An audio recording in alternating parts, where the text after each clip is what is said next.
లోక్సభ ఎన్నికలకు Telangana BJP ready అవుతుంది. ఇందుకోసం ప్రచార రథాలను ప్రారంభిస్తున్నారు.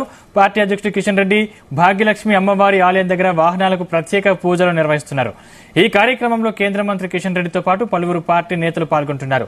మరోవైపు రేపటి నుంచి విజయ సంకల్ప యాత్రలో పాల్గొంటున్నారు నేతలు.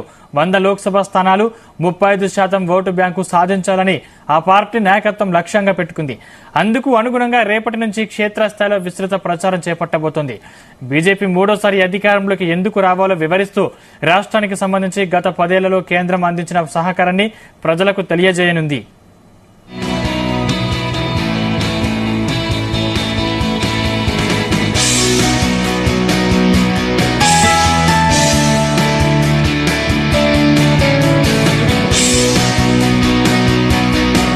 బీజేపీ రాష్ట్ర అధ్యక్షుడు కేంద్ర మంత్రి కిషన్ రెడ్డి, బీజేపీ జాతీయ ప్రధాన కార్యదర్శి బండి సంజయ్, ఓబీసీ మోర్చా జాతీయ అధ్యక్షుడు లక్ష్మణ్, జాతీయ ఉపాధ్యక్షురాలు డీకే అరుణతో పాటు పార్టీ సీనియర్ నేతలు, కేంద్ర మంత్రులు, పలువురు సీఎంలు ఈ యాత్రలో పాల్గొంటారు.